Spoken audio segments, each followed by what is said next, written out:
నీలిమ ఆంధ్రప్రదేశ్ లో చూస్తా ఉన్నాం జగన్మోహన్ రెడ్డి అధికార పార్టీ వైసీపీ ఒక్కొక్క లిస్ట్ అయితే రిలీజ్ చేస్తున్న పరిస్థితి కనిపిస్తోంది ఇన్ఛార్జీలకు సంబంధించి ఎక్కడ కూడా పర్మనెంట్ వీళ్ళే అని అయితే ఎక్కడ అనిపించట్లేదు ఎందుకంటే ఎప్పుడు మార్పులు చేర్పులు జరుగుతా ఉన్నాయి అభ్యర్థులకు సంబంధించి నిన్న మరొక పార్లమెంటు స్థానానికి రెండు ఇటు అసెంబ్లీ స్థానాలకు సంబంధించి కూడా ఒక 9వ లిస్టును కూడా రిలీజ్ చేయడం జరిగింది రైట్ చూద్దాం మార్పులే ఉండవు అభ్యర్థులంతా ఖరారయ్యారు అని ప్రకటించిన వైసీపీ అధిపతి సీఎం జగన్మోహన్ రెడ్డి మరో జంతర్ మంతర్ జాబితా విడుదల చేశారు నిన్న ఓ ఎంపీ 2 అసెంబ్లీ స్థానాలకు ఇన్ఛార్జీలను ఖరారు చేశారు అనూహ్యంగా నెల్లూరు లోక్సభ స్థానానికి రాజ్యసభ సభ్యుడు విజయసాయిరెడ్డిని తెరపైకి తీసుకొచ్చారు అలాగే మంగళగిరిపై 3 ముక్కలాట కొనసాగిస్తున్నారు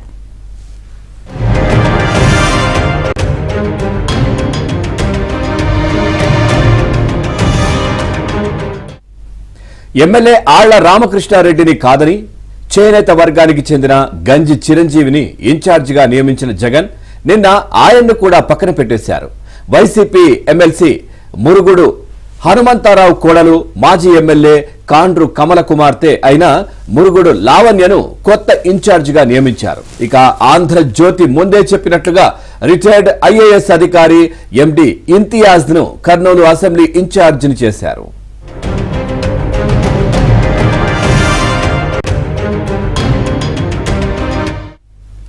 వాస్తవానికి అధికార పక్షం తరపున పోటీ చేసేందుకు అభ్యర్థులు కనుచూపు మేరలో కనిపించడం లేదు ఎన్నికల్లో ఫలితం ఎలా ఉంటుందో గ్రహించిన వైసీపీ నేతలు బరిలోకి దిగేందుకు సాహసించడం లేదు దీంతో సరైన అభ్యర్థులు దొరక్క జగన్ విలవిల్లాడిపోతున్నారు ముఖ్యంగా పార్టీకి ఇంతకాలం అండదండలు అందించిన వేమిరెడ్డి ప్రభాకర్ రెడ్డి వైసీపీ తరపున లోక్సభకు పోటీ చేసేందుకు నిరాకరించారు తాను సూచించిన అభ్యర్థులను అసెంబ్లీ ఇన్ఛార్జీలుగా ప్రకటించకపోవడమే గాక తనతో మాట మాత్రమైనా చెప్పకుండా కొందరు ఇన్ఛార్జీలను నియమించడాన్ని ఆయన జీర్ణించుకోలేకపోయారు ఏకంగా టీడీపీలో చేరుతున్నారు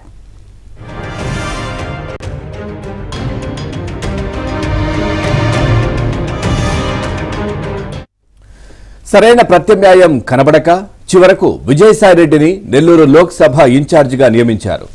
సాయిరెడ్డి ఉత్తరాంధ్ర ఉమ్మడి నెల్లూరు ప్రకాశం జిల్లాలకు సమన్వయకర్తగా పనిచేశారు ప్రస్తుతం గుంటూరు పల్నాడు జిల్లాల సమన్వయకర్తగా వ్యవహరిస్తున్నారు ఇప్పటి వరకు ఎన్నికల్లో ఆయన పోటీ చేయలేదు నిజానికి విజయసాయిరెడ్డి బంధువు అరబిందో డైరెక్టర్ శరత్ చంద్రారెడ్డిని నెల్లూరు లోక్సభ బరిలో దింపాలని కూడా జగన్ ఆలోచించారు కానీ దీనివల్ల ఎలాంటి ప్రయోజనం ఉండకపోగా ప్రతికూల ఫలితాలను రుచి చూడాల్సి వస్తుందని సర్వేలు చెప్పడంతో ఆ యోచన విరమించారు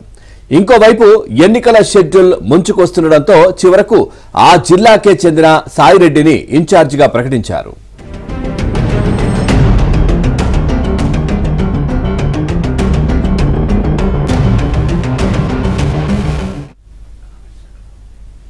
టీడీపీ జాతీయ ప్రధాన కార్యదర్శి లోకేష్ పోటీ చేస్తున్న మంగళగిరిలో ఎలాగైనా ఆయన ఓడించేందుకు జగన్ ముందుగానే వ్యూహం పన్నారు 2014 ఎన్నికల్లో టీడీపీ తరపున స్వల్ప ఓట్ల తేడాతో ఓడిపోయిన మాజీ మున్సిపల్ చైర్మన్ గంజి చిరంజీవిని వైసీపీలో చేర్చుకున్నారు సొంత ఎమ్మెల్యే ఆళ్ల రామకృష్ణారెడ్డి ఈసారి గెలిచే అవకాశం లేదని టికెట్ ఇవ్వనున్నారు ఇక చిరంజీవిని ఇన్ఛార్జిగా నియమించారు ఇక సామాజిక న్యాయంలో భాగంగా చేనేత సామాజిక వర్గానికి చెందిన చిరంజీవిని ఈసారి రంగంలోకి దింపుతున్నాము అని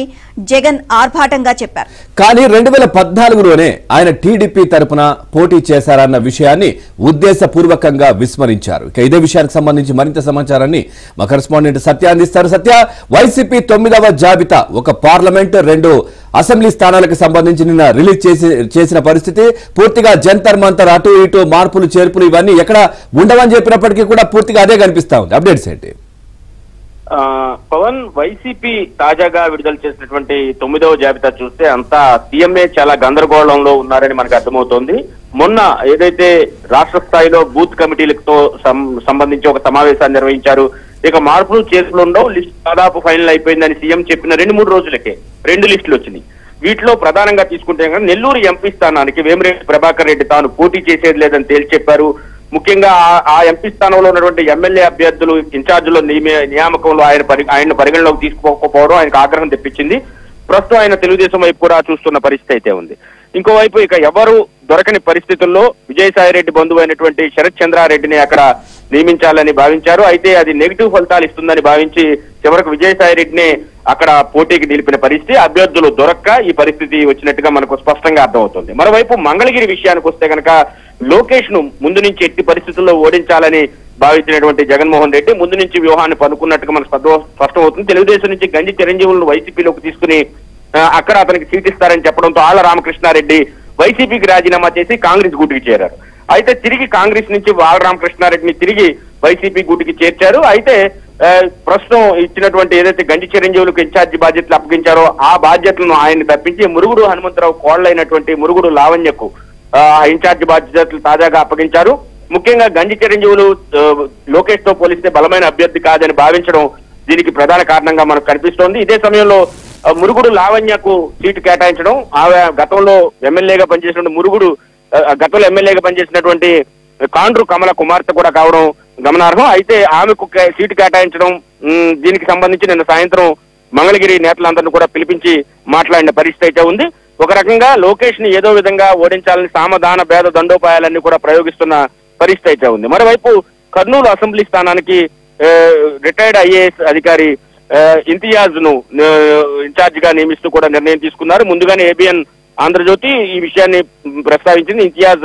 వైసీపీలో జాయిన్ అవుతున్నారని, ఆయన స్థానంలో అంటే హఫీజ్ ఖాన్ ను తప్పించి ఆయనకు అక్కడ సీట్ ఇవ్వడం కూడా ఒక రకంగా స్థానికంగా కూడా తీవ్ర వ్యతిరేకత వచ్చే అవకాశం కనిపిస్తూ ఉన్న పరిస్థితి. అయితే కర్నూలు సీటు ఎమ్మెల్యే సీటును అక్కడ కేటాయించారు. మొత్తం మీద మార్చిన సీట్లను పదే పదే మార్చుతూ వైసీపీ నాయకుల్లోనే నమ్మకం లేని, విజయం పట్ల నమ్మకం లేని పరిస్థితిని అయితే ముఖ్యమంత్రి కలగజేస్తున్నారనే అభిప్రాయం సర్వత్రా వ్యక్తమవుతుంది.